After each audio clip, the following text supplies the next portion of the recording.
अभ्यास कर रहे हैं, ध्यान करेंगे। और ध्यान आज भी बहुत ज़ोरदार है। फिर से पैदा होने का ध्यान जो पहले एक बार कराया था, उसका second part, be born again, फिर से पैदा हो जाओ, उसका सेकंड पार्ट है ये। महाशिवरात्रि पर हम ध्यान भी शिव का ही करेंगे आज, और शिव के ध्यान के साथ साथ ये प्रार्थना करेंगे कि भगवान शिव आप हमें हमारी ओरिजिनलिटी लौटा दो। हम लोग बूढ़े होते जाते हैं, बड़े होते जाते हैं, तो बायसेस, प्रेजुडिसेस, एग्रेशंस, न जाने क्या क्या चीज़ें आती चली जाती हैं।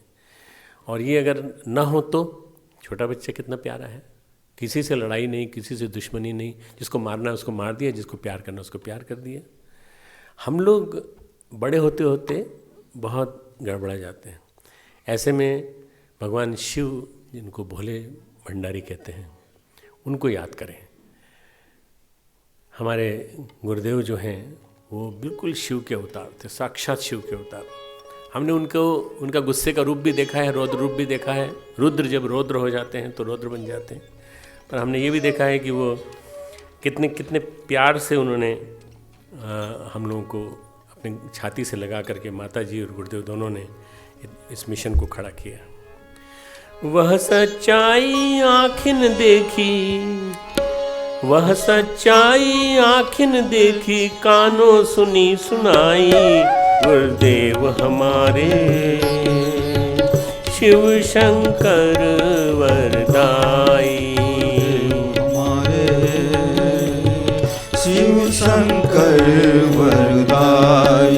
वह सच्चाई आँखिन देखी, वह सच्चाई आँखिन देखी, कानों सुनी सुनाई, गुरुदेव हमारे शिव शंकर वरदाई, गुरुदेव हमारे शिव शंकर वरदाई।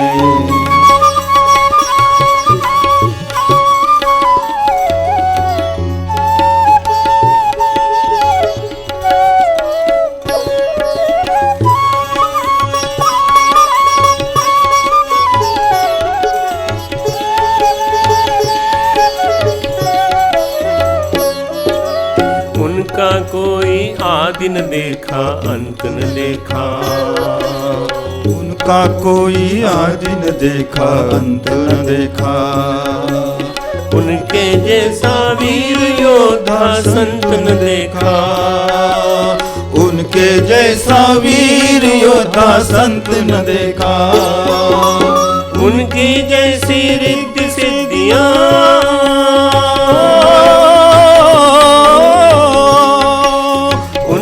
जैसी रिद्धि सिद्धियाँ देती नहीं दिखाई, गुरुदेव हमारे शिव शंकर वरदाई, गुरुदेव हमारे शिव शंकर वरदाई।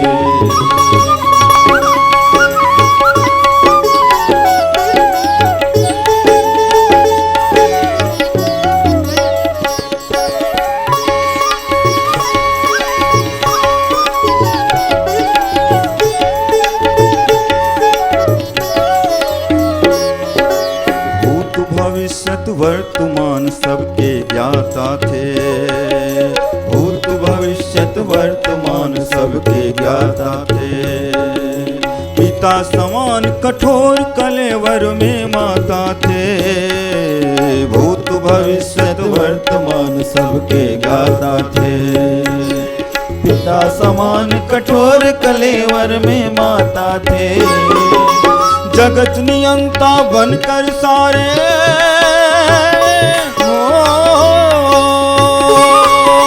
जगत नियंता बनकर सारे, जगत नियंता बनकर सारे, जग को राह दिखाए, गुरुदेव हमारे शिव शंकर वरदाई, गुरुदेव हमारे शिव शंकर वरदाई। वह सच्चाई आँखिन देखी, वह सच्चाई आँखिन देखी, कानों सुनी सुनाई, गुरुदेव हमारे शिव शंकर वरदाई, गुरुदेव हमारे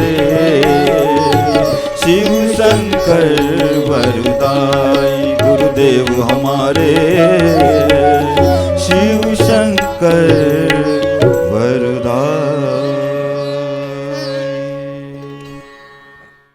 ॐ भूर्भुवः स्वः तत्सवितुर्वरेण्यं भर्गो देवस्य धीमहि धियो यो नः प्रचोदयात्।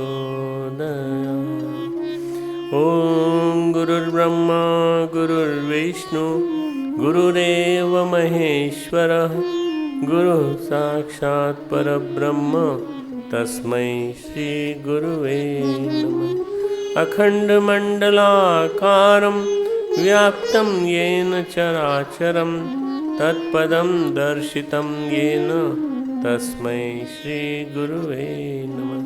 मातृवत् लालयित्री च पितृवत् मार्गदर्शिका नमोऽस्तु गुरुसत्तायै श्रद्धा प्रज्ञायुता च श्रद्धा प्रज्ञायुता च। परम पूज्य गुरुदेव परम वंद्य माता जी की सूक्ष्म उपस्थिति में यहाँ बैठे सभी हमारे अध्यापकगण अध्यापिका बहनें, विश्वविद्यालय के नियंता बॉडी के सभी सदस्य, हमारे हॉस्टल वार्डन्स, हमारे प्यारे प्यारे बच्चों, छात्र छात्राओं। तुलसीदास जी ने एक बात कही है, भूमि परत भा डहाबर पानी। भूमि पे पड़ते ही छोटा थोड़ा सा भी पानी मिट्टी में मिल जाता है। जिमी जी वही माया लिपटानी। वो जो मिट्टी है, मिट्टी में मिलते ही पानी मटमेला हो जाता है। ऐसे ही जीव जैसे ही जन्म लेता है वो माया में लिपट जाता है। जैसे ही जन्म लिया वैसे माया में लिपट गया पूरा का पूरा। अभी पिछले दिनों एक एडवर्टाइजमेंट आ रहा है, तुम लोगों ने देखा कि नहीं देखा? एक एडवर्टाइजमेंट आ रहा है कि बच्चा जन्म लेता है और बच्चा जन्म लेते ही अंदर से मुक्का मारता है नर्स की नाक में, और नर्स जो है जब तक संभलती है, इलेक्ट्रॉनिक्स को संभालती है, तब तक वो बाहर निकल करके एक के हाथ में से आईपैड लेकर के काम करने लगता है और थोड़ी देर में वो चलने लगता है। मुझे लगता है कि ये माया जो है ना बहुत जल्दी जल्दी आ रही है और बच्चों को बहुत जल्दी लपेटने में ले रही है। 3 साल के बच्चे, 4 साल के बच्चे कितनी जल्दी इलेक्ट्रॉनिक्स की चपेट में आ रहे हैं। Mobile phone, cell phone, tablet, phablet, न जाने क्या क्या आ गया है, सब कुछ आ गया पूरा। तो भूमि परत भा ढाबर पानी, जिम जीवही माया लिपटानी। माया लिपट जाती है। भूमि पर पड़ते ही पानी मटमेला, वैसे जिन में जन्म लेता है तो जीव माया लिपट जाती है। माया यानी, माया का मीनिंग समझना, म य जो नहीं है, म य that which is not existing, that is माया। भ्रांति, कन्फ्यूजन्स, भटकन, डेविएशंस, भ्रम, कन्फ्यूजन्स, ये माया की परिभाषा है। भ्रांति, भटकन और भ्रम। कुछ करना, कुछ समझ में ना, कुछ समझ में ना आना। जो भी कर रहे हैं वो करते चले जाते हैं माया के वश में होकर। स्वामी विवेकानंद ने कहा है, जब हमें जीवन में ये समझ में आता है कि जब तक हम जी रहे हैं तब तक हमें क्या करना चाहिए, तब तक चलने का समय आ जाता है। जब तक हमें ये समझ में आता है कि हम इतने दिन जी लिए, अब हम क्या करें, तब तक चलने का समय आता है। बहुत सारे कथाओं में और बहुत सारे प्रवचनों में इतनी भीड़ होती है बूढ़े बुजुर्गों की। उन बुजुर्गों की भीड़ को देख के मैं बता रहा हूँ कि वो सब ये सोच के आते हैं कि अब शायद अंत में माया निकल जाए, सब निकल जाए और हम शायद मुक्त हो जाएं। नहीं, अब नहीं होगा। शुरू से स्टार्ट करना पड़ेगा, बिगिनिंग से करना पड़ेगा। जीवन का अनगढ़पन लगातार जीवन भर बोझिल बनाता रहता है। लगातार कषाय कलमश जड़ते रहते हैं जीवन में। Throughout your life you keep on accumulating settler pollution, जगह जगह से न जाने क्या क्या आता रहता है। हम सोचते हैं कि हमारा अतीत कितना निश्चल था, पवित्र था। कभी आप कल्पना करो, कभी बैठ के ध्यान करो इसी ध्यान के अंतर्गत कि तुम्हारा बचपन कितना पवित्र था, कितना निश्चल था, कितने पायस थे तुम, कितने without any bias to anybody, बिल्कुल निर्मल मन होकर के बैठते थे, निर्मल मन होकर ध्यान करते। कभी बच्चे को ध्यान करते हुए देखा है? बच्चा कभी ध्यान करे तो देखना कितना प्यारा लगता है, मासूम लगता है, क्योंकि उसके अंदर कोई है ही नहीं, कोई छल ही नहीं है, कोई भटका भी नहीं है, कोई भ्रम ही नहीं है। हम सच्चे इंसान की तरह से सोचते थे जब बचपन में थे तो, और अब फिर से जन्म लेने की ज़रूरत है। अब चाहे कितने साल के हो गए हों, अगर हमको ध्यान करना है आज का, तो हमें फिर से जन्म लेने की ज़रूरत है, क्योंकि शिव जो है वो नित्य नूतनता की प्रतीक है। नित्य नूतनता, everyday newness, everyday newness. Shiva नित्य नूतनता के प्रतीक हैं। शिव अजर अमर और देवाधिदेव है। ऐसे शिव का ध्यान करने के लिए हमें अपने आप को तैयार करना पड़ेगा कि हम अपने को फिर से जन्म लें। पूर्व में जन्म हुआ, दबाव नहीं था, हम निर्भर थे, माता पिता थे ना, माता पिता थे, नर्स थी टेकिंग केयर, बेबी थी, सब लोग थे, सब ध्यान रखते थे, और बेबी सीटर थी, सब लोग ध्यान रखते थे। अब न जाने कितनी गांठें उलझ गई हैं, न जाने कितनी गांठें, ये गांठ वो गांठ वो गांठ, पति के साथ, पिता के साथ, सास के साथ, ससुर के साथ, दोस्त के साथ, न जाने किसी ने कान में कुछ कह दिया, मोबाइल में फ़ोन में आ गया तो वो बात उलझ जाती। दिमाग में ढेर सारे तनाव, ढेर सारी कॉम्प्लेक्सेस, भ्रांतियाँ ही भ्रांतियाँ, कन्फ्यूजन्स घिर गए हैं। जीवन की दौड़ लगातार बोझ बढ़ाती जाती है। When you are running in the race of the life, you are continuously accumulating those confusions. क्या करें, कैसे करें, वही तरीका बता रहा हूँ ध्यान के माध्यम से। एक 10 से लेकर 15 मिनट का, 20 मिनट का ध्यान रोज आपको जीवन की दौड़ में बोझिल नहीं बनाएगा, आपको आपके बोझ को कम करेगा। मन पर बोझ,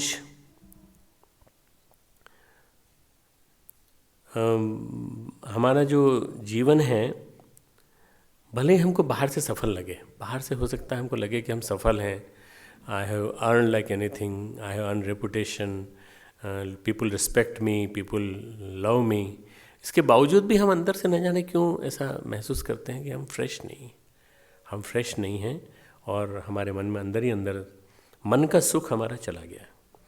परिस्थितियों के दबाव के कारण न जाने कितने प्रकार की गलतियां हम लोग कर बैठते हैं।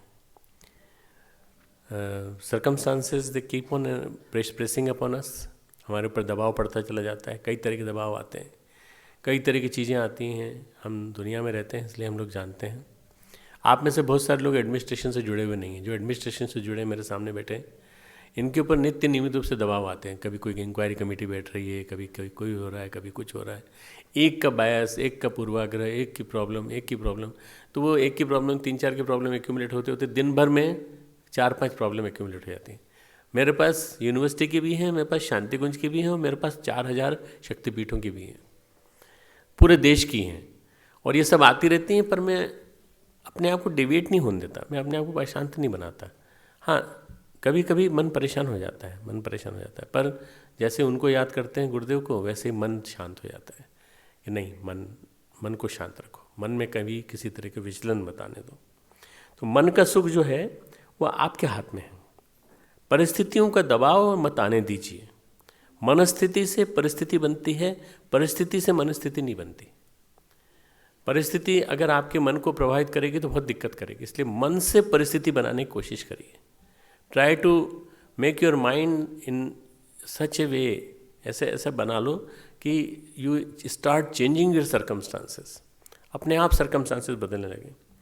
कई गलतियां हम कर बैठते हैं बाहर, और जब होश आता है तब अपना ही चेहरा विकृत नज़र आता है। जब तक हम गलतियां कर बैठते हैं उनको सर्कमस्टांसेस को सुलझाने की, तब तक चेहरा आईने में देखते हैं तो विकृत नज़र आता है। इसलिए मन को कंट्रोल करना सबसे पहले सीखिए, मन को नियमित करना, मन को शुद्ध करना, मन को, गुरुदेव ने कहा है ना कि आत्मशुद्धि, चित्त शुद्धि, आत्मशुद्धि, चित्त शुद्धि। सबसे बड़ी साधना गुरुदेव ने कही है आत्मशोधन की साधना, सेल्फ प्योरिफिकेशन। आत्मशोधन कैसे करें? रोज करो। केवल इससे नहीं, जल में हाथ ले लिया और कर लिया, कर्मकांड से नहीं, अपने अंदर आने वाले इम्प्योर थॉट्स को बार बार प्योरिटी के रूप में बदलते रहो, बार बार बदलते रहो। किसी के बारे में सोचे मत बुरा। अरे बुरा सोचने से तुम्हें क्या मिलेगा ये बताओ? बुरा सोचने से, किसी की भी निंदा करने से, किसी की आलोचना करने से, if you start commenting on someone, if you start making joke of someone, that is not going to give you any happiness, that is going to add one more complex, वो और एक और ग्रंथि आपके दिमाग में डाल देगा। ध्यान की डेफिनेशन, अब ध्यान की डेफिनेशन आती है। ध्यान फिर से निभ्रांत, निर्भर, निर्भर यानी विदाउट एनी बर्डन, निभ्रांत विदाउट एनी कन्फ्यूज़न, कन्फ्यूज़न से निकलने की और निर्भर होने की, भार कम होने की विधि का नाम है ध्यान की डेफिनेशन। मैंने अपने करीब 70 लेक्चर मेडिटेशन पे लिए हैं अभी तक, और मैंने कई तरह की डेफिनेशंस दी हैं। अगर इन्हीं सबको तुम लोग डेवलप कर लो तो तुम्हारे बहुत सारे कोर्स वर्क तैयार हो जाएंगे, तुम लोगों के बहुत सारे PhDs तैयार हो जाएंगे, रेडी हो जाएंगे, अगर इन ध्यान की पद्धतियों पर तुम लोग काम कर लो। लाइफ डिवाइन में श्री अरविंद ने कहा है, जीवात्मा अपने आप को निर्भर करने के लिए स्वयं को महान कष्टों में छोड़ देती है। जीवात्मा अपने आप को निर्भर करने के लिए, मतलब भार से मुक्त करने के लिए कई बार अपने आप को संकटों में छोड़ देती है, और वो संकट आमंत्रित होते हैं, आमंत्रित करते हैं। लोग तो संकटों से भागना चाहते हैं, पर महापुरुष अपने आप को आमंत्रित करते हैं ताकि प्रकाश और पवित्रता पुनः पालें। प्रकाश और पवित्रता जो बचपन की थी, बाल्यकाल की थी, वो पुनः पालें।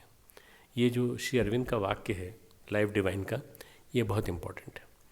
गुरुदेव के जीवन में कष्ट आए। मुझसे लोग पूछते हैं कि डॉक्टर साहब आपके 10-12 ऑपरेशन हो गए, कितनी तकलीफ और झेलेंगे? मैंने कहा जितना देंगे, जितना देते जाओगे उतना लेते जाएंगे, और अपने आप को प्योर और क्लीन बनाते रहेंगे। हो सकता है कि शायद मुक्ति की दिशा में ले जाने के लिए सारी तकलीफें। अपनी गलती से कभी बीमार नहीं होना चाहिए, पर अगर बीमार हो गए तो बीमारी को कभी बर्डन नहीं मानना चाहिए, निर्भर करने की कोशिश करो, कष्ट झेलो।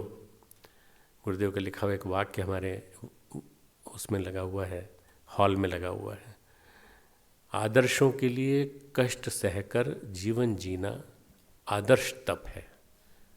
सबसे बढ़िया तप है, आदर्शों के लिए कष्ट भरा जीवन जीना तप है, और इस तप को करते करते ही तुम मुक्त हो जाओगे। गुरुदेव के हाथ से, गुरुदेव के हैंडराइटिंग में लिखा हुआ है, तुम कभी अगली बार जाओ तो पढ़ना, लेफ्ट साइड में 3-4 नंबर पे है। ये तप की इतनी बड़ी सुंदर परिभाषा मैंने कभी नहीं देखी। आदर्शों के लिए कष्ट सहना, भगत सिंह ने सहा, गांधी जी ने सहा, गोखले ने सहा, सुभाष चंद्र बोस ने सहा। इनको क्या जरूरत थी सहने की? अरे तो ICS ऑफिसर बन सकते थे, बैरिस्टर थे, बार एट लॉ थे, और गांधी तो ऑलरेडी एग्ज़ाम पास करके आए थे, प्रैक्टिस कर रहे थे। क्या जरूरत थी? आदर्शों के लिए कष्ट सहना है हमें, ये हमारा तप है, ये तप है। और तप के बिना आदमी मुक्त नहीं होता, तप के बिना आदमी निर्भर नहीं होता। तो प्रकाश और पवित्रता हमारे जीवन में आ सके, इसके लिए ज़रूरी है कि हम अपने आप को पवित्र बना लें। ध्यान हमें नया जन्म देता है, ध्यान रोज नया जन्म देता है। रोज ध्यान करो, रोज नया जन्म पाओ, रोज ध्यान करो, रोज नया जन्म पाओ, नया जीवन देता है। सारी सुविधाओं के होते हुए भी लोग बड़े बड़े त्याग करते हैं, बड़े बड़े त्याग करते हैं। राजा, फकीर, बुद्ध, महावीर, बुल्ले शाह, उदाहरण दिए मैंने, राजा, फकीर, बुद्ध, महावीर, बुल्ले शाह। बुल्ले शाह बगदाद के राजा थे। मन में असमंजस, मन में शांति नहीं है, अल्लाह ताला के दर्शन नहीं हो रहे, कहाँ मिलेंगे, किधर मिलेंगे? भाव ये था कि इतना बड़ा राज्य, इतना बड़ा सुख, सब कुछ है, पर भगवान के प्रति उनकी लालसा बहुत ज़्यादा थी। बुल्ले शाह की, बुल्ले शाह की सूफी फ़कीरों में बड़ी मान्यता है, बहुत ज़्यादा मान्यता है। एक फ़कीर आया, वो फ़कीर आया और महल में घूमने लगा। पहली मंजिल, दूसरी मंजिल, तीसरी मंजिल, चौथी मंजिल, कोई गार्ड नहीं रहा होगा वहाँ, तो वो आराम से ऊपर तक घूमते चला गया। वहाँ बुल्ले शाह बैठे थे। बुल्ले शाह ने कहा, क्या ढूंढ रहे हो भाई तुम? बोले, मेरा ऊँट खो गया, मैं ऊँट ढूंढ रहा हूँ। तो तेरा ऊँट खो गया है तो यहाँ महल में थोड़ी होगा, तो यहाँ क्यों ढूंढ रहा है? तो बोले, ये बताओ, तुम महल में बैठकर खुदा को कैसे ढूंढ सकते हो? तुम जब महल में बैठ के खुदा को ढूंढने की कोशिश कर रहे हो, तो मैं ऊँट ढूंढने की कोशिश कर रहा हूँ, मेरी क्या गलत है?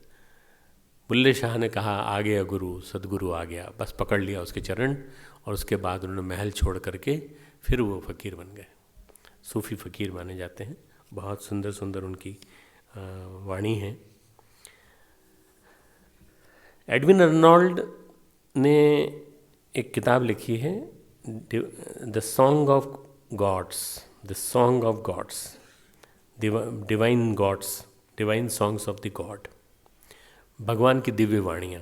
ये किताब अवेलेबल है, अपनी लाइब्रेरी में भी है यहाँ पर। देववाणी, तुम किस लिए जी रहे हो? बुद्ध के कानों में आके सुनाते थे देवता, तुम किस लिए जी रहे हो? ये जीवन तुम्हारे लिए नहीं है। अरे तुम भगवान हो, तुम अंदर से तुम अवतार हो, तुमको इसको व्यवस्था को तुमको पलटना पड़ेगा। तुमको यहाँ से निकलो, चलो यहाँ से निकलो, राज्य के सुख से निकलो, राज्य के सुख से निकलो। ऐसा कहा जाता है इस किताब के अनुसार कि उनकी ही प्रेरणा के अनुसार, देवताओं की प्रेरणा के अनुसार भगवान बुद्ध ने राज्य त्यागा, भोग देखा, सुख देखा, सुविधा देखी, राजा ने सब कुछ सुलभ सुलभ करा दिया था, पर उन सुविधाओं को उन सब ने त्यागा और निर्भर होने में ही सबसे ज़्यादा छटपटाहट है। जब पैसा देना पड़ता है ना, तब कितना दुख होता है। जब बांटना पड़ता है तो कितना दुख होता है। जब दान देना पड़ता है तो कितना दुख होता है। भाई मिशन के लिए दीजिए, आप लोग 1 दिन की कमाई दीजिए, 1 दिन की कमाई देने में दुख होता है। चलो 10 पैसा देने में दुख होता है, 20 पैसा देने में दुख होता है, देने में बड़ी परेशानी है, बड़ी छटपटाहट है। पर जिस दिन देवताओं की वाणी आई, उस दिन महावीर ने सब छोड़ दिया, बुद्ध ने सब छोड़ दिया। दोनों को देवताओं की वाणी सुनाई पड़ी और दोनों ने अपने अवतार स्वरूप को पहचाना और निकल के बाहर आ गए। मैं दीक्षा के क्रम में, मैं इंदौर में एक कार्यक्रम में था, दीक्षा दे रहा था। मेरे मित्र भी वहाँ पर, मेरे क्लास फेलो वहाँ मौजूद थे, 10 क्लास फेलो मौजूद थे मेरे। तो मैंने कहा दीक्षा देंगे, जो बैठना चाहें बैठें। तो उन लोगों में से एक मेरे पास आके बोला, क्या कुछ करना तो नहीं पड़ेगा? मैंने कुछ नहीं, तुम लोग बैठो, तुम लोग देखो, अगर तुम्हें if you want to be a part of my दीक्षा, you can be here, you can listen to my Gurudev's voice. मैंने सब कहने के बाद ये कहा कि आप लोगों को 10 पैसा रोज़, 20 पैसा रोज़, 1 रुपया रोज़, 1 घंटे का समय, और आपको 1 दिन की कमाई, अगर हो सके तो 1 दिन की कमाई देना पड़ेगी। अब ईमानदारी से कैलकुलेट करना महीने भर की कमाई, तब जाके 1 दिन की कमाई की बात सोचना। नहीं तो तुम सोचो कुछ और दो कुछ और, वो मत देना। मिशन के काम में आएगा। अन्नपूर्णा भोजनालय चलता है, हमारा आनंदमयी भोजनालय चलता है, हमारा इतना बड़ा वो सब कुछ चल रहा है, सब सारा जनता खर्च से चल रहा है। तो उसमें ईमानदारी से 10 डॉक्टर्स में से 2 डॉक्टर्स ने मन ही मन सोचा, लिखा, संकल्प लिया, क्योंकि एक की कमाई 30-30, 40-40 लाख रुपया महीना थी। तो 1 दिन की कमाई 1.5 लाख रुपया कौन देगा? बताओ, कौन देगा?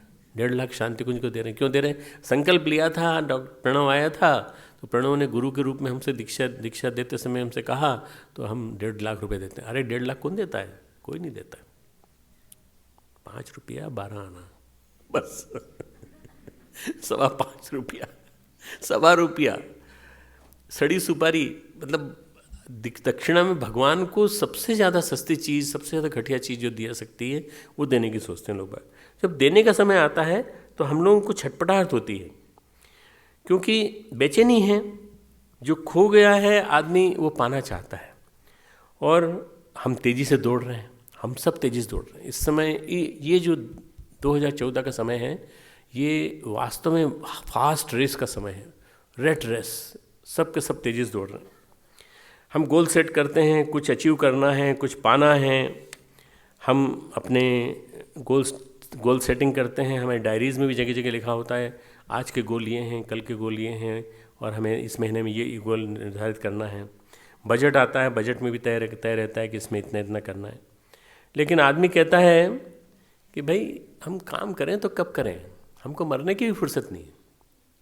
तो किसने कहा है मरने के लिए फुर्सत की ज़रूरत है? यमदूत आ जाएंगे, ले जाएंगे तुम्हें। कोई फुर्सत की ज़रूरत नहीं है कि उस समय फुर्सत में बैठो, भाई हम फुर्सत में आ जाओ, अब आप ले जाओ। नहीं, वो अपने आप आएंगे, ले जाएंगे। और जब ले जाएंगे तब तुम रोओगे जी भर के, तुम्हारे रिलेटिव्स रोएंगे जी भर करके, खूब प्रेम से। और थोड़ी देर बाद सब नॉर्मल हो जाएगा, सब नॉर्मल हो जाएगा, चला गया, चलो अच्छा हुआ। तो मरने की फुर्सत नहीं है, ये वर्ड हम बोल देते हैं, पर मरने की फुर्सत नहीं है। तो इसके लिए मरने की उसकी चिंता करने की ज़रूरत क्या है? अपने घेरे में हम सेल्फ में एक में बंध गए हैं। इस सेल्फ से निकल करके सेल्फ कॉन्शियस होना और सेल्फ रियलाइजेशन डेवलप करना, ये ध्यान है। Meditation is to become self conscious and self realised कि who we are soul, we are not this body, I am not my name Pranav Pandya, I am what, I am soul. जब मैं soul हूँ तो फिर मुझे चिंता किस बात की? इतना सारा सामान है मेरे पास, इतना सारा सामान, इतने सारे गैजेट्स हैं, इतने सारी किताबें हैं मेरे पास, कम से कम कुछ नहीं तो 6-7 हज़ार किताब पर्सनल मेरी लाइब्रेरी में है, बाकी लाइब्रेरी अलग है, बाकी मैंने बताया 4000 शक्तिपीठ हैं, मैंने कहा इतने सारे पूरा अरबों का साम्राज्य पूरा गुरुदेव छोड़ गए पूरा। मुझे किसी की चिंता नहीं, किसी की चिंता नहीं, चिंता किसी की नहीं करना, निर्भर होकर के जीना, निर्भर होकर जीना। मानसिक रूप से एकाग्र होने पर हमें पता चलता है कि सही अर्थों में हम क्या हैं। सेल्फ अवेयरनेस, सेल्फ अवेयरनेस ही ध्यान है, आत्म जागृति, अपने आप के बारे में जानना कि हम कौन हैं। बहुत सी चीज़ों में हम सुख खोजते हैं। आजकल एक शौक चल पड़ा है, कुछ नहीं करेंगे तो चलो शॉपिंग करेंगे। तो दिन में क्या होता है, मॉल्स में और इन सब में शॉपिंग, शाम को मॉल्स में शॉपिंग। खरीदारी 10% होती है, 90% वॉचिंग होती है। काश ये हम ले पाते तो, काश ये हम ले पाते तो। शॉपिंग इज़ ए व्यसन, मतलब समझ में आ रहा है ना, शॉपिंग इज़ एन एडिक्शन। और ये बुरा मत मानना, भाई लोग तो बहुत अच्छे हैं, बहनों में, औरतों में लेडीज़ में बहुत ज़्यादा संव्याप्त है ये कि शॉपिंग करके आते हैं। मैं जितनी बार मेरी नीस है उसको मैं फ़ोन करता हूँ, पता चलता है वो शॉपिंग में ही उलझी हुई है। जितनी बार दिन में फ़ोन करता हूँ कि तू क्या कर रही है इस समय, मैं मॉल में हूँ फूफा जी, मैं यहाँ ये लेने आई हूँ, ये लेने आई हूँ। हे भगवान, कब तक लेते रहोगे, कब तक लेते रहोगे? भगवान को देने के लिए भी तो समय निकालो, भगवान को देने के लिए समय निकालो। तो हम लोग जो है खुद सुख खोजते हैं शॉपिंग में, रिश्तों में, मोबाइल्स में, टैबलेट्स में, इन चीज़ों में। थोड़ी देर अच्छा लगता है, पर हर रिश्ता दुख देता है, हर रिश्ता दुखदायी है। इन सब से रिलेशनशिप जिनके मैंने नाम बताए, मैंने नाम बताया शॉपिंग, मैंने नाम बताया रिश्तेदार, मैंने बताया अच्छे लोग, मोबाइल, अच्छे लोग मतलब अपने जो हमें अच्छे लगते हैं, मोबाइल, टैबलेट्स, ये सब चीज़ें जो हैं ये इनसे रिश्तेदारी दुखदायी है। तो अंततः अच्छा सामान खरीद कर लाए, जो अच्छा सामान खरीद कर लाए वह उस अर्थ को खोता है जो सुख का अर्थ है, जो शांति का अर्थ है। ध्यान वास्तव में सही अर्थों में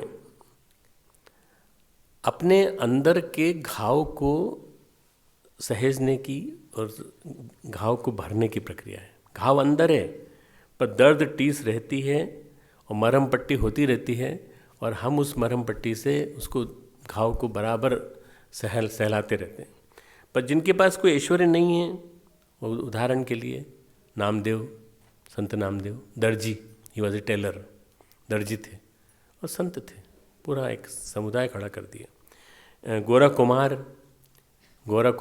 एक कुम्हार थे, बजाते थे और मटका बनाते थे। उन्होंने ही देख के कहा था कच्चा है ये, नामदेव के बारे में कहा था, ऐसे ठोक ठोक के कहा था कच्चा है, कच्चा है भी, पकेगा कब? जब अपनी गुरु के पास जाएगा।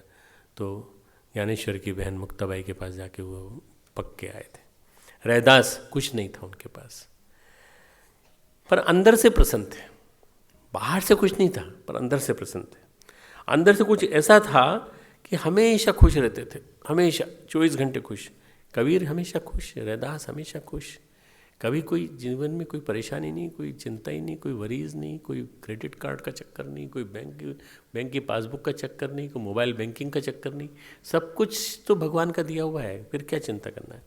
जीवन में सार्थकता लगती थी उन्हें। पिछले दिनों काफ़ी कुछ रिसर्चेज हुई हैं, हर फील्ड में ग्रोथ और डेवलपमेंट हुआ है। आर्थिक विकास, वैज्ञानिक अनुसंधान, इतना कुछ हुआ है, पर इन सब के बावजूद भी खुशियों पर रिसर्च नहीं हुई है। खुशियाँ खो गई हैं। खुशी कहीं अंदर से प्रसन्न समाप्त हो गई। हम सुखी नहीं हैं, हम प्रसन्न नहीं हैं, हम अंदर से प्रसन्न नहीं। मैंने कल भी शाम को लेक्चर में बोला था कि हमारी मुस्कुराहट चिपकी हुई मुस्कुराहट है, अंदर से खुश नहीं है। कैसे खुश होंगे? अंदर टटोलो अपने आप को, अंदर से सेल्फ प्योरिफिकेशन, सेल्फ रियलाइजेशन, अपने आप को टटोलो। तुम कौन हो? तुम वही बालक हो जो छोटे से बालक थे। बार बार बार बार बार बार बार बार वही सोचने की कोशिश करो। हम लोग जीडीपी की बात करते हैं, ग्रॉस डोमेस्टिक प्रोडक्ट, है ना, सकल घरेलू उत्पाद, ग्रॉस डोमेस्टिक प्रोडक्ट। हम उस सकल नागरिक सकल जो घरेलू उत्पाद है उसमें हम पैसे की चर्चा करते हैं, पर क्या कभी हमने नागरिकों की खुशी की चर्चा की? क्या कभी मनोरोगों की चर्चा की? क्या कभी आत्महत्या की चर्चा की? क्या कभी पर दुख पर पीड़ा की चर्चा की? नहीं, उसमें नाम नहीं है, उसमें नाम नहीं। 5 रुपये में, 15 रुपये में, 20 रुपये में एक आदमी भोजन कर सकता है, एक रोटी और सब्जी मिल जाएगी। हमारा जो जीडीपी का पैमाना है वो केवल यही है, बस और कुछ नहीं। खुशी पैमाना नहीं है। जिस दिन खुशी, और एक और चीज़ जो हमें डॉक्टर अनिल जोशी बता गए थे, इकोलॉजी, ग्रॉस इकोलॉजिकल प्रोडक्ट। और मैं कहता हूँ इकोलॉजी तब खुश होगी जब हम खुश होंगे अंदर से। तो इकोलॉजी, हम स्वयं अंदर से, हमारा इकोसिस्टम, ये सब मिलकर के यदि प्रसन्न होंगे तब ग्रॉस डोमेस्टिक प्रोडक्ट ठीक होगा। इस पर चर्चा चिंतन होती नहीं। हमारी सरलता कहीं खो गई है, हम अंदर से सरल नहीं रहे। बूढ़ा अनुभवी होता है पर सरल नहीं होता, बहुत श्रूड होता है, देखता रहता है आँख से। और बच्चा सरल होता है पर अनुभवी नहीं होता। बच्चा सरल होता है, जो कुछ कहोगे वो सरलता से जवाब दे देगा। हम फिर से एक बार बच्चे बन जाएं, सरलता को अपने दैनंदिन गुणों का एक हिस्सा बना लें, सरल बन जाएं जीवन में। तो सरलता बनते ही आप देखना आपको कोई ठगेगा नहीं, क्योंकि आपके पास अनुभव है। अनुभव है तो कोई ठगेगा नहीं, और सरलता है तो आप हमेशा प्रसन्न रहेंगे। इसलिए सरलता को अपने जीवन का एक अर्थ बना लें। हर आदमी चतुराई से हथियाना चाहता है। रिश्तों में, दुनिया में हम लाचार हैं और चालाक हैं। लाचार भी हैं, हम चालाक भी हैं। बेटा बाप के साथ रिश्तेदारी करता है, दोस्ती करता है, पैसे की वजह से। माँ के साथ चालाक है, पैसे की वजह से। हर जगह गणित, हर जगह मैथमेटिक्स, हर जगह मैथमेटिक्स। गणित से गणना तो है पर खुशी चली जाती है। गणित से कैलकुलेशन तो होता है पर खुशी चली जाती है। इसके लिए भावनात्मक सरलता चाहिए। इसलिए भावनात्मक सरलता आएगी, बालक बनने से आएगी। रामचरित के पहले तुलसीदास जी शिवचरित कहते हैं। आज का मेन हीरो जो है वो है भगवान शिव, उन्हीं की कहानी कहूँगा मैं अब। रामचरित के पहले शिवचरित आता है, शिवचरित के बाद रामचरित आता है। भोलेनाथ नाम है भगवान का, अंदर से सीधे साधे, सरल, बहुत सरल। औघड़ दानी बांट देते हैं, ऐसे बांट देते हैं कि वो उसको, वो कौन था जिसने सिर के ऊपर हाथ रखा था? भस्मासुर। उसको आशीर्वाद दे दिया, पर आशीर्वाद देने के साथ साथ उसको जो है ये भी कह दिया कि जिसके सिर पे हाथ रखेगा वो भस्म हो जाएगा। पर उनको मालूम था कि जो अपने अपने सिर पे जरूर रखेगा एक दिन हाथ, ये खुद भी भस्म होगा। औघड़ दानी भगवान शिव के बारे में महादेव वर्मा ने बचपन में 4 साल की उम्र में कविता लिखी थी, जो मैं सुनाना चाहता हूँ। 4 साल की उम्र में कितने पूत के पाँव जो होते हैं वो पालने में दिख जाते हैं। उन्होंने कहा है, माँ के ठाकुर जी भोले हैं। बहुत छोटी सी कहानी है, बहुत प्यारी कहानी, बहुत छोटी सी कविता है। माँ के ठाकुर जी भोले हैं, उन्हें दिखाती हमें खिलाती। दिखाती उनको है पर खिलाती हमें खिलाती। लेकिन कभी न कुछ बोले हैं। उन्होंने कभी शिकायत नहीं की भगवान शिव ने कि तू दिखाती हमको और खिलाती अपने बच्चे को, ऐसा क्यों करती है? शिव जी कैसे हैं? भोले हैं भाई, भोले हैं। माँ के ठाकुर जी भोले हैं, उन्हें दिखाती हमें खिलाती, वे लेकिन कभी न कुछ बोले हैं। माँ के ठाकुर जी बोले। 4 लाइन की पहली कविता से उन्होंने 4 साल की उम्र में अपना कवित्व का वो दिखा दिया था। वहाँ से फिर वो छायावादी कवि बनी और सब बनी। माँ को मात्र भोले शंकर दिखाई पड़ते हैं, बच्चे को तो दिखाई नहीं पड़ते, बच्चे को तो माँ दिखाई पड़ती है। बच्चे के भोले शंकर, भोले भंडारी, पार्वती, माँ पार्वती सब माँ है। जो मिठाई देते वो माँ, वो भगवान है। जो मिठाई देते वो भगवान है। हमारी ग्रैंड डॉटर है, वो पोती हमारी, वो चॉकलेट हम दे देते हैं तो हम बहुत अच्छे बन जाते हैं उसके निगाह में। और जैसे जिस दिन चॉकलेट नहीं दे पाते किसी वजह से, तो वो कहते हैं बाबा बड़े गंदे हैं, बाबा अच्छे नहीं हैं। क्यों? क्योंकि चॉकलेट नहीं दे रहे। चॉकलेट, मिठाई, कुछ भी चीज़ है, ये भोले भंडारी को बहुत पसंद है। भोले का विवाह, भोलेनाथ का विवाह सती से हुआ, दक्ष पुत्री से हुआ। अब यहाँ थोड़ा ध्यान देना आप जरा। दक्ष की पुत्री सती। दक्ष यानी टैलेंटेड, दक्ष यानी मोस्ट इंटेलिजेंट, दक्ष यानी वेरी श्रूड, दक्ष यानी प्रतिभावान, विभूतिवान। दक्ष प्रथम आर्य नरेश थे, ऐसा कहा जाता है। सबसे पहले आर्य नरेश दक्ष थे। और सबसे पहली राजधानी भारत की, आर्य भारत की कनखल थी यहाँ की। मतलब हम लोग कितने सौभाग्यशाली हैं कि भारत की प्रथम आर्य नगरी कनखल में, हम लोग कनखल के नज़दीक रहते हैं। दक्ष यानी चतुर, ब्रह्मा जी के मानस पुत्र थे, प्रजापति थे। बड़ा पद था, प्रजापति का पद बहुत बड़ा पद माना जाता है। त्रिदेवों के बाद ब्रह्मा, विष्णु, महेश, उसके बाद प्रजापति, उसके बाद फिर बाकी इंद्र विंद्र सबका नंबर आता है। इसीलिए इसके बाद जब अन्य सप्तऋषि भी इसके बाद आते हैं। इसीलिए आपने सुना होगा आहुतियाँ देते हैं ना, तो ओम प्रजापति स्वाहा, सबसे पहली आहुति प्रजापति की। प्रजापति यानी दक्ष प्रजापति। दक्ष जो थे, उनकी बिटिया जो थी वो आदिशक्ति का रूप भी थी, दक्ष के संस्कार भी थे और सती भी थी। अब ये कल्पना कीजिए कि दक्ष के संस्कार आए होंगे तो कैसे संस्कार आए होंगे? संपन्नता के संस्कार, दक्षता के संस्कार, कुशलता के संस्कार, अभिमान के संस्कार, दर्प के संस्कार।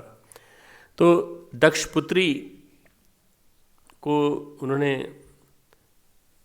डेवलप किया, विकसित किया, कुमारी बनी, पर अंदर से संस्कार प्रकृति के थे। भगवान पुरुष हैं तो प्रकृति हैं। दक्ष की पत्नी, दक्ष की बेटी, भगवान शिव की पहली पत्नी सती जो थी वो बहुत संस्कारवान थी।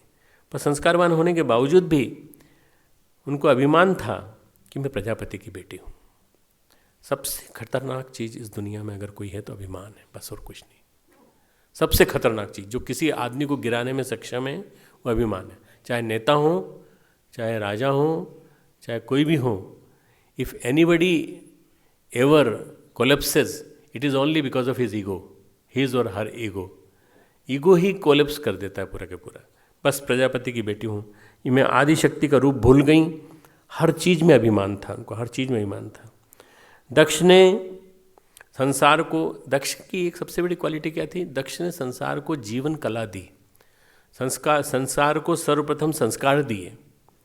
दक्ष ने लेबोरेटरी बनाई थी यहाँ पर, बहुत बड़ी लेबोरेटरी। दक्ष ने बहुत कुछ डेवलपमेंट किया भारतीय संस्कृति का। और पर कर्ता का अहंकार था, कर्ता का अहंकार था कि हमने किया है सब कुछ। सती पर भी इस अहंकार का थोड़ा प्रभाव था। बाप का प्रभाव बेटी पर होगा। प्रकृतिवश सती का विवाह हुआ। सती ने चुना शिव जी को और शिव के सानिध्य में रहकर उन्होंने शिव के प्यार को पाने की कोशिश की। शिव का ग्रंथि मुक्त जीवन पवित्रता नहीं पा सकी। शिव का ग्रंथि मुक्त जीवन पवित्रता नहीं पा सकी। बाकी तो पा लिया उन्होंने। सती शिव की पहली पत्नी। पिता के संस्कार हावी रहे, संस्कार जो जन्म से पले थे वो हावी रहे। जंगल में घूम रहे थे भगवान शिव और सती दोनों चले जा रहे थे। रामचंद्र जी भी वियोग करते हुए चले जा रहे थे। हे सीते तुम कहाँ हो, सीते तुम कहाँ हो। ऐसे वियोग करते हुए राजा को भगवान प्रणाम कर रहे हैं, मेरे पति प्रणाम कर रहे हैं, शिव जी प्रणाम कर रहे हैं। बस शिव जी ने प्रणाम किया भगवान राम को और सती का ईगो हर्ट हो गया। थोड़ी देर बाद थोड़ा आगे गए, ये रामचरितमानस के बालकांड में आए हैं प्रकरण पूरा। उन्होंने कहा आप क्यों करते हैं, आपको क्या जरूरत है, वो राजकुमार है, और आप भगवान हो, आप तो सर्वे सर्वा हो, आपको क्या जरूरत है? तो उन्होंने कहा तो तुम उनकी परीक्षा ले लो, वो कौन है? वो तो मुझसे भी बड़े हैं, मैं तो उनकी पूजा करता हूँ, वो मेरी पूजा करते हैं, मैं उनकी पूजा करता हूँ, तो उनकी परीक्षा ले लो। राम की परीक्षा ली तो ढूंढने के लिए पहुँची वहाँ। तो भगवान राम ने उनसे कहा, यहाँ अकेली क्यों घूम रही हैं आप, कहाँ है भगवान शिव? रामचंद्र जी ने पहचान लिया कि सती है, और सती संशय में पड़ी हुई है इस समय, और संशय इसके अंदर इसके दक्ष के पुत्री होने के कारण आया है। नर लीला मानव लीला, शिव जी कहाँ हैं, शिव जी के बारे में बताइए। तो संदेह मिट गया, सचमुच नारायण है, सचमुच नारायण है। शिव जी ने पूछा, किस तरह परीक्षा ली तुमने, परीक्षा पूरी तरह ली कि नहीं? बोले, कुछ न परीक्षा लीन सो गोसाई, वो कहते हैं अपनी पति से कहती हैं, कुछ न परीक्षा लीन गोसाई, कीन प्रणाम तुम्हारी नाई, तुम्हारी तरह प्रणाम किया। झूठ बोल दिया, झूठ बोल दिया। अब झूठ बोल दिया तो ये झूठ बोलना भी कुसंस्कारों की वजह से, दक्ष के वजह। तुम्हारी तरह ली, दक्ष यानी बौद्धिक प्रखर था, दक्ष यानी बुद्धि से सारी समस्याएं हल हो सकती हैं, ऐसा सोचता है वो। इसी तरह से उसका जीवन भर रहा, तो इसने भी उन्हीं के साथ रहने के साथ सब कुछ सीखा, वही कि वही। दक्ष सुताकार नहीं कल्याणा, तुलसीदास जी लिखते हैं, दक्ष सुताकर नहीं कल्याणा। इसका तो परिमार्जन होना चाहिए, परिमार्जन होना चाहिए, तब जाकर शिव जी के लायक बन पाएंगे। व्यक्तित्व में चतुराई है, शिव के प्रति लगाव भी है, पर आवरण भी है दक्ष का। मना करने पर भी गई पिता के यज्ञ में, शिव जी ने मना किया, नहीं जाओ, मत जाओ, जहाँ नहीं बुलाया गया, हमें नहीं बुलाया गया भाई, हम ओघड़दानी हैं, हमारे पास न तो सूट है, न पेंट है, न हमारे पास कार है, हम तो जा नहीं सकते वहाँ पे उनके यज्ञ में। उनके यज्ञ में केवल चतुर लोग जा सकते हैं, पैसे वाले लोग जा सकते हैं, तो हम तो हिमालय में रहने वाले पर्वतवासी, कैलाशवासी, तुम क्या करोगे जाके, तुम्हारा अपमान हो जाएगा। हमारे मायके में हो रहा है और आप कह रहे हैं कि नहीं जाना चाहिए। हमारे यहाँ कितने ही बच्चे जिद करने लगते हैं, कितने ही कार्यकर्ता जिद करने लगते हैं, हमारे यहाँ शादी हो रही है, हमको जाना है। शादी में तुम क्या करोगे, तुम्हारी शादी हो गई क्या? हाँ, हमारी तो हो गई, तुम उस शादी में जाकर क्या करोगे, क्या क्या क्या कर लोगे? तुम जाओगे तो उजबक से लगोगे वहाँ पे जाके। गायत्री परिवार का कार्यकर्ता, धोती कुर्ता पहनने वाला, और यहाँ आकर के और ज़बरदस्ती कुछ कपड़े ऐसे आर्टिफिशियल टाइप के पहन करके घूम रहा है, ये तो और भी उजबक है। मतलब शादी में जाने का मन नहीं करता, एक प्रकार की त्याग की भावना आ जानी चाहिए, पर वो मानी नहीं, उन्होंने कहा नहीं, हमारे पिता के यज्ञ में हमको जाना चाहिए। व्यक्तित्व में दक्ष ने क्या किया आपको मालूम है, सब मालूम है। व्यक्तित्व में चतुराई, इनके प्रति लगाव था, उनके प्रति लगाव था, सती के मन में पति के प्रति परावरण था। मना करने पर भी गईं और यज्ञ कुंड में गिर गईं, यहीं पर इसी यज्ञ कुंड में। ये जो प्रजापति का जो यहाँ को दक्ष प्रजापति का जो मंदिर बना है, भस्म हो गई। परम पूज्य गुरुदेव, जब माताजी और गुरुदेव प्रतिदिन प्रति सोमवार को दक्ष प्रजापति जाते थे रिक्शे में बैठ के, और वहाँ जाकर दर्शन करके थोड़ी देर बैठते थे, गंगा किनारे बैठते थे और चले आते थे। मुझे वो प्रकरण याद है, अभी तक याद है कि उनका जाना, उनका आना, और कई विलक्षण घटनाएं उसके साथ जुड़ी हुई हैं। कई वहाँ दक्ष प्रजापति के घाट पर रिक्शे वाले को कह दिया, तुम यहीं बैठना, तुम वहाँ मत आना। दक्ष प्रजापति के घाट पर गुरुदेव माता जी बैठे हुए हैं। मोती नाम का वो था व्यक्ति जो रिक्शा ले जाता था। उसने सोचा देखूं जरा क्या कर रहे हैं गुरुदेव माता जी, क्या कर रहे हैं। तो उसने देखा कि गंगा जी में से एक मूर्ति निकली, एक मूर्ति जो वो मूर्ति समझ पाया, गंगा माता निकली, और उन्होंने वंदनिया माता जी को प्रसाद दिया, गुरुदेव को प्रसाद दिया। गुरुदेव माता जी ने प्रणाम किया और नीचे चली गई। माता जी ने पीछे मुड़ के देखा तो मोती देख रहा था। माता जी समझ गई, माता जी को समझ में आ गया कि माता जी से साक्षात प्रकृति का स्वरूप थी, माता पार्वती का स्वरूप थी। उन्होंने कहा, बेटा किसी को जीवित रहते मत बताना, हमारे जीवित रहते मत बताना, हमारे जीवित रहने के बाद तू हम जब चले जाएं दोनों शरीर छोड़ दें तब बताना। उसने 1995 में ये घटना हम सबको बताई। मैंने अखंड ज्योति में भी छापी है, उसमें भी छपी है ये घटना कि गुरुदेव माता जी किसके स्वरूप थे? साक्षात शिव और शक्ति के स्वरूप थे। और वहीं पर रह करके, वहाँ पर जा करके वो रोज़ हर मंडे को, हर सोमवार को अपनी याद दिलाया करते थे। सती पार्वती की जो कथा है, इस कथा का आपको मालूम है, शिव से मिलन तो था ही, तो वो अपनी वो भस्म होकर के ही प्राप्त हुआ उनको। दक्ष का जो रूप था वो रूप बदला, दक्ष को बकरे का चेहरा लगा। सती पार्वती की जो कथा है भक्त की शिव से मिलन की कथा है, भक्त के शिव से मिलन की कथा है। सती की कथा भक्त के शिव से मिलन की कथा है, जीव से को शिव से मिलन की कथा है। जीव और शिव का मिलन, वो भक्त और शिव का मिलन, इन दोनों के मिलन की कथा है। दोनों कथा में भक्त शक्ति का स्थान कुंडलिनी है, मूलाधार है। शिव कौन? कैलाश, सहस्त्रार। और ऊपर उठती है शक्ति। जब ऊपर उठती है शक्ति तो बाधाएं आती हैं बहुत सारी, कई तरह के हमारे व्यवधान आते हैं, पर कर्म भी हमारे बाधक बनते हैं, हमारे गलत कर्म भी बाधक बनते हैं शिखर तक पहुंचने में। पर धीरे धीरे बाधाओं को पार करते हुए हम पहुंच जाते हैं। तो शक्ति की शिखर की ओर यात्रा, पार्वती की सती को पार्वती बनना पड़ता है, पार्वती बन के तप करना पड़ता है, तप करने के पश्चात वो नीचे से ऊपर आती हैं। अध्यात्म में कोई शॉर्टकट नहीं है। नहीं साहब, आप तो गुरुदेव के बहुत पास थे, आपके पास कोई शॉर्टकट होगा, कोई ना कोई बता दीजिए। नहीं, कोई शॉर्टकट नहीं। अध्यात्म में एक राजमार्ग है, हाईवे है। उस हाईवे में कोई कहीं से भी नहीं घुस सकता।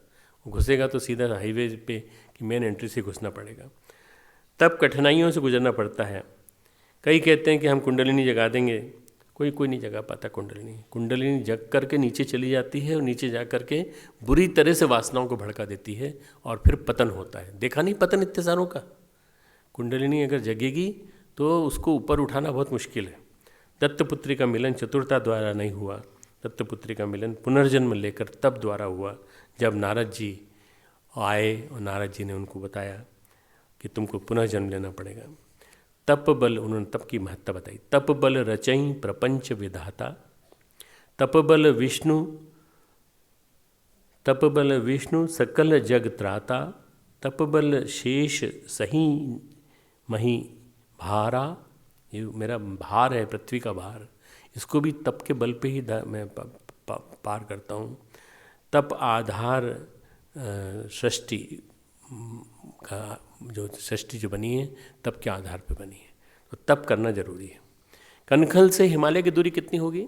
कनखल से हिमालय की दूरी 200 किलोमीटर, 250 किलोमीटर, 300 किलोमीटर। जीव से शिव की दूरी भी इतनी ही है। कनखल जीव है तो हिमालय शिव है, ठीक है ना? केदारनाथ, कैलाश मानसरोवर, कुछ भी मान लो, तुंगनाथ, शिव के प्रति हमारा आकर्षण क्यों है? क्योंकि हमें शिखर की ओर चलने का मन करता है बार बार। जिसका शिखर की ओर चलने का मन करता है, आदर्शों की ओर चलने का मन करता है, उसका शिव के प्रति आकर्षण होता है। तो ध्यान वास्तव में सही अर्थों में हमारे इस क्रम को सुनियोजित कर देता है। कनखल से हिमालय की यात्रा को, ध्यान गलत दिशा को सही दिशा में ओरिएंटेट करता है। गलत दिशा में जा रही यात्रा को गलत दिशा से सही दिशा में। परम पूज्य गुरुदेव ने इसको उल्टे को उलट कर सीधा करना कहा है। परम पूज्य गुरुदेव ने कहा सारी दुनिया उलट गई है। परम पूज्य गुरुदेव ने कहा हम उल्टी चाल चल पड़े हैं। चित्त में कुसंस्कार, हम लोग उल्टी चाल किधर चल रहे हैं? दिल्ली की तरफ चल रहे हैं। चित्त में कुसंस्कार जमे हुए हैं, पर परत दर परत संसारोन्मुख होने के कारण ये जो संस्कार जमे हैं, इन्हें फिर से नया रूप पाना है। इन्हें हमें धीरे धीरे करके निकालना है। जीव का रूप छोटे रूप में कल्याणकारी शक्ति ग्रहण करके शिव के स्वरूप को, शिव संबंधों को पाना होगा। हमें फिर से निर्दोषिता पानी होगी, फिर से वैसे निर्दोष बनना होगा जैसे भोले भंडारी हैं। फिर से हम भोले भंडारी बन जाएं, फिर से हम बालक बन जाएं, फिर से हम बालक बन जाएं। बी बॉर्न अगेन, से एक नया जीवन मिलेगा। अभी समस्या का समाधान सांसारिक षड्यंत्रों से करते हैं, फिर धर्माचरण से करेंगे हम। अभी हम क्या करते हैं, सांसारिक षड्यंत्रों के माध्यम से समस्याओं को सॉल्व करने की कोशिश करते हैं, पर जब धर्माचरण के द्वारा हम ये ढूंढने की कोशिश करेंगे तो हमें समस्याओं का समाधान निश्चित रूप से मिलेगा। सदाशयता का आज कोई मोल ही नहीं है, आज सदाचार का कोई मोल ही नहीं है। सदाचार जो यूज़ करता है, सदाशयता यूज़ करता है, कहते हैं इसके इलेक्शन में जीतने को कोई चांसेस नहीं है, इसके बढ़ने के कोई चांसेस नहीं, पैसे के कोई चांसेस नहीं। जो सदाशयता यूज़ करता है उसको सब कुछ मिलता चला जाता है, समय लगता है। भोलापन चाहिए, अंदर का भोलापन, अंदर की पवित्रता, अंदर की सात्विकता। फिर से एक नया जन्म, आध्यात्मिक जन्म, इसी काया में बी बॉर्न अगेन, इसी काया में फिर से नए सिरे से पैदा हो जाओ। संसार छोड़कर नया जीवन, सांसारिकता छोड़ी महावीर ने, बुद्ध ने, और सांसारिकता को छोड़ करके जो जिस चीज़ को अपनाया उसका नाम था कर्तव्यपरायणता, अध्यात्म। उन्होंने उपदेश दिया, उन्होंने जीवन भर घूमा, जीवन भर तप किया और जीवन भर उपदेश दिया कि कैसे जीवन जीना चाहिए। गुरुदेव ने जीवन ब्राह्मण का जिया और एक कर्तव्यपरायणता का स्वरूप बताया। कर्तव्यपरायणता अध्यात्म है और सांसारिकता को छोड़ करके नया जीवन जीना हम सबका उद्देश्य है। भगवान के भरोसे जीव न तो ये जो अभी जीवन जो हमारा वर्तमान जीवन है इसको उल्टा करना है हमको, अभी वर्तमान प्रवाह को उल्टा करना है। इसका नाम है द्विजत्व, दूसरा जन्म। हर बार जन्म हो ऐसा, एक गीत है ना, हर बार जन्म हो ऐसा कुछ, तुमको गाना याद है कि नहीं? वो कुछ नए जन्म जैसा, हर बार जन्म हो ऐसा कुछ नए जन्म जैसा। आज जैसे नए बालक जैसा बन जाओ और आज नए जन्म का स्वरूप बनाते हुए अपने आप को अंदर से बाहर तक पवित्र बना लो, भोला बना लो, भोले भंडारी का स्वरूप बना लो और भगवान शिव के दिशा में चलने की कोशिश करो। कनखल से हिमालय की ओर यात्रा, लोक से परलोक की ओर यात्रा, सांसारिकता से आध्यात्मिकता की ओर यात्रा, यह हमारी यात्रा का लक्ष्य होना चाहिए। ध्यान करेंगे।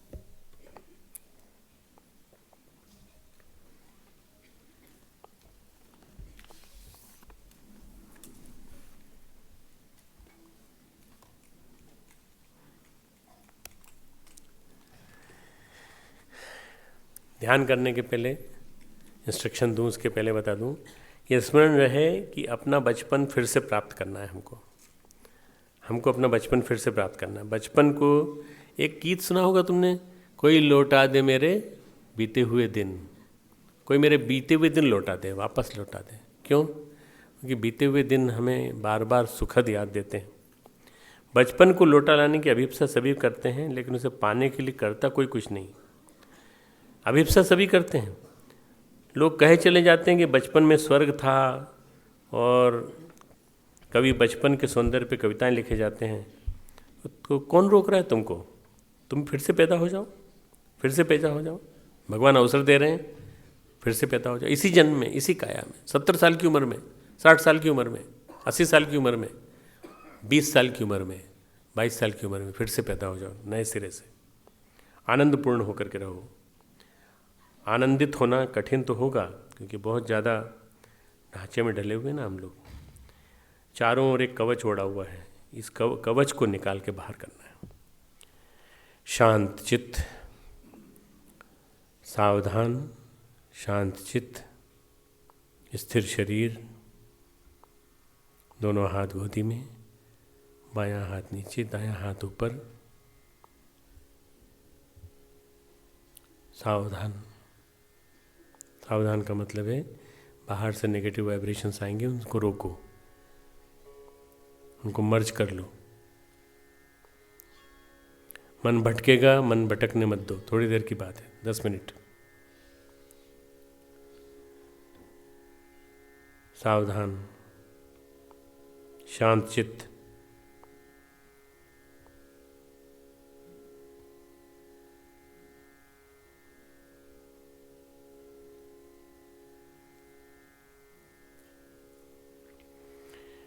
शांत मन, शांत चित्त, भाव समाधि। शांति कुंज, गायत्री कुंज, प्रज्ञेश्वर महादेव, अखंड जप, अखंड अग्नि,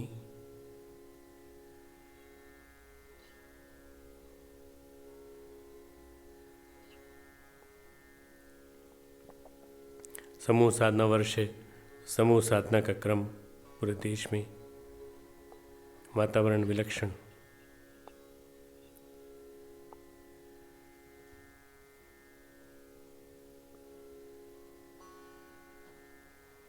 थोड़ी देर के लिए गुरुदेव माता जी का दर्शन करिए, प्रखर प्रज्ञा सल श्रद्धा पर जैसे विराजमान हो वहाँ पर। 24 घंटे 365 दिन खुला रहने वाला मंदिर, एकमात्र मंदिर पूरे विश्व का एक ही है, प्रखर प्रज्ञा सल श्रद्धा। कोई भी कभी भी रात में, दिन में, कभी भी आकर के अपनी समस्या कह सकता है, लिख के दे सकता है और उसकी समस्या का समाधान हो जाता है।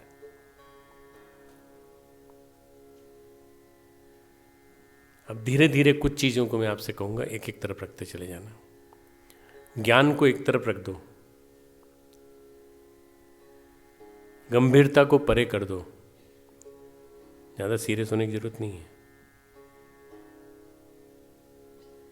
बिल्कुल हल्के फुल्के हो जाओ। खोने को कुछ है ही नहीं आपके पास।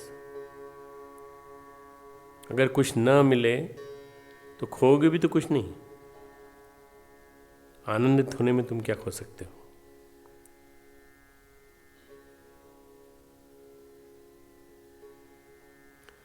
मैं आपको वापस उस बिंदु पे लाना चाहता हूं जहां से आपने विकसित होना चालू किया था,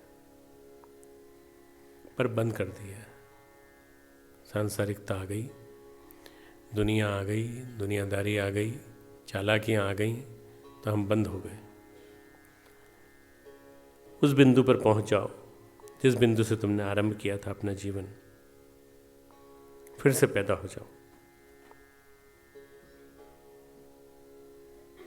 हमारे बचपन में एक ऐसा बिंदु आया था, there was a point in our duration of our life when we stopped developing and we became artificial.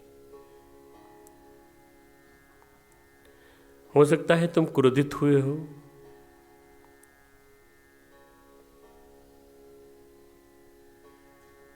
पिता ने कहा क्रोध मत करो, फिर भी तुमने क्रोध किया। तुम स्वाभाविक थे, तुम सही थे, इसके बावजूद भी तुमने क्रोध किया।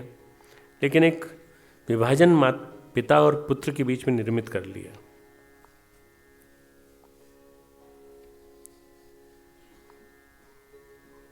माता पिता और पुत्र के बीच में दरार आ गई।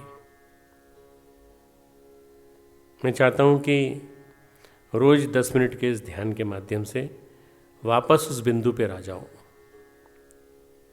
जहां स्वाभाविक होने के विपरीत अच्छे होने शुरू हो जाओ, आनंदपूर्ण हो जाओ। आनंदी आनंद, विलक्षण आनंद।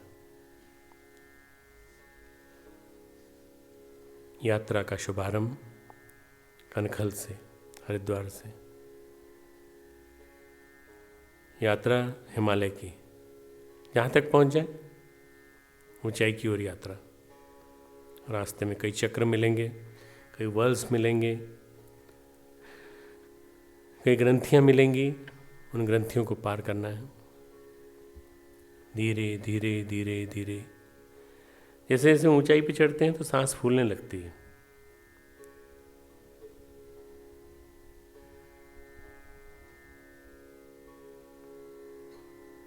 सहज हो जाओ, स्वाभाविक। अपना मुखौटा, अपना परसोना, अपना चेहरे उतार के रख दो। व्यक्तित्व को एक किनारे पर जोड़ दो। अपने मूल स्वरूप में आ जाओ। बचपन का चेहरा याद करो। बचपन में तुम कैसे दिखते थे? कल्पना करो कि जैसे हिमालय के बीच में कभी एक बहुत बड़ा महासागर था और उसी में से हिमालय प्रकट हुआ था। उस महासागर में कमल के पत्ते के ऊपर तुम लेटे हुए हो, माँ की गोद में, गायत्री माता की गोद में तुम बैठे हुए हो। धीरे धीरे धीरे धीरे तुम्हारी यात्रा ऊपर की ओर चल रही है। शिखर का हिस्सा आता है, तुम एक शिखर चढ़ जाते हो, फिर शिखर का हिस्सा आता है, तुम चढ़ जाते हो, क्योंकि तुम्हारे साथ माँ का आश्रय है। प्रकृति, शक्ति तुम्हारे साथ है। शिखर, शिव तुम्हारे साथ है। व्यक्तित्व हमारा एक कारागृह बन गया है।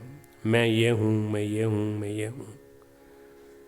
Get out of it, get out of your persona.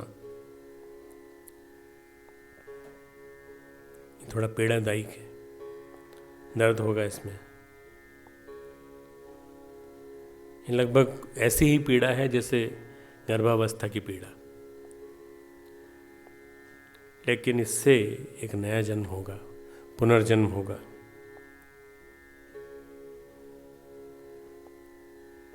सरल बनना बहुत कठिन है। उसके लिए आवरण छोड़ना पड़ता है, आवरण तोड़ना पड़ता है।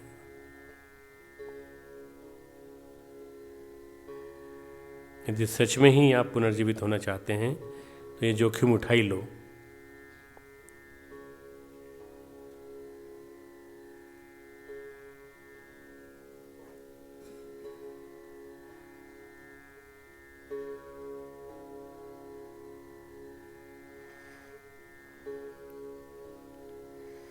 थोड़ी देर के लिए बालक बन जाओ।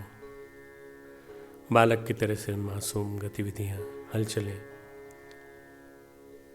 फिर बचे हुए 5 मिनट के लिए गंभीर बन जाओ, मौन हो जाओ, ताजे, अधिक सरल। ध्यान आसान हो जाएगा। 7 दिन तक ये ध्यान यदि 10-10 मिनट किया जाए, 7-10 मिनट बच्चा बनने का और 10 मिनट मौन होकर के अपनी सरलता को एंजॉय करने का, धीरे धीरे लोक से परलोक की यात्रा, हिमालय की यात्रा, हिमालय का आनंद लेते हुए यात्रा, यदि ये करेंगे तो ये ध्यान बहुत बहुत सशक्त ध्यान है, बहुत गहरा ध्यान है। नवजात शिशु की तरह से आप विकसित हो जाएंगे।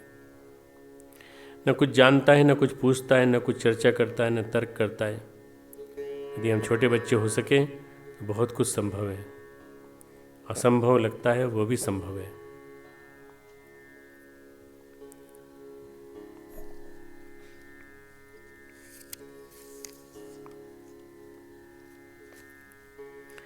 मेरे साथ साथ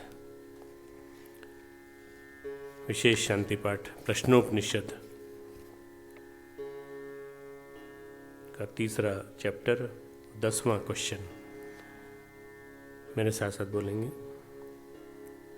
यच्चित्तस्ते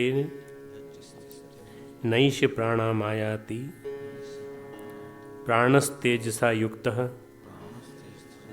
सहात्मना यथा संकल्पितम लोकम नयति। यह चित्त जिस संकल्प वाला होता है उस संकल्प के साथ मुख्य प्राण में स्थित हो जाता है। मुख्य प्राण तेज से युक्त हो, अपने सहित मन इंद्रियों से युक्त जीवात्मा को उसके संकल्पानुसार भिन्न भिन्न लोक योनियों में ले जाता है। यह एवं विद्वान प्राणम वेद न हास्य प्रजा हीयते अमृतो भवति तदेश श्लोकः। जो कोई विद्वान इस प्रकार प्राण के रहस्य को जानता है उसकी संतति, संस्कार परंपरा कदापि नष्ट नहीं होती, वह अमर हो जाता है। यह इस विषय का एक महत्वपूर्ण प्रतिपादन है।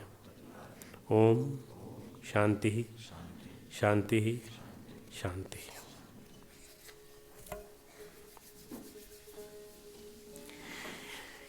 ये उपनिषद जो हैं ये बहुत विलक्षण हैं।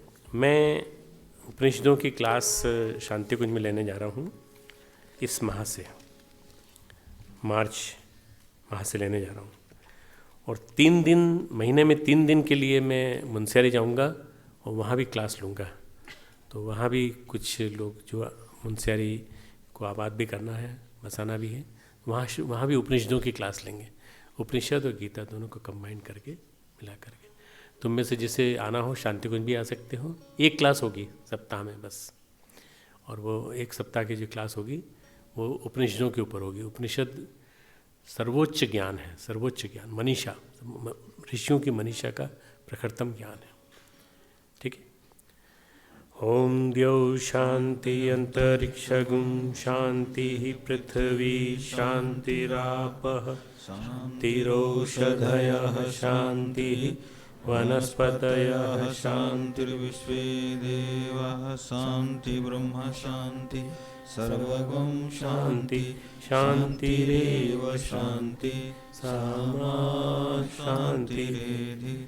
ओम शांति शांति शांति सर्वारिष्ट सुशांतिर्भवतु।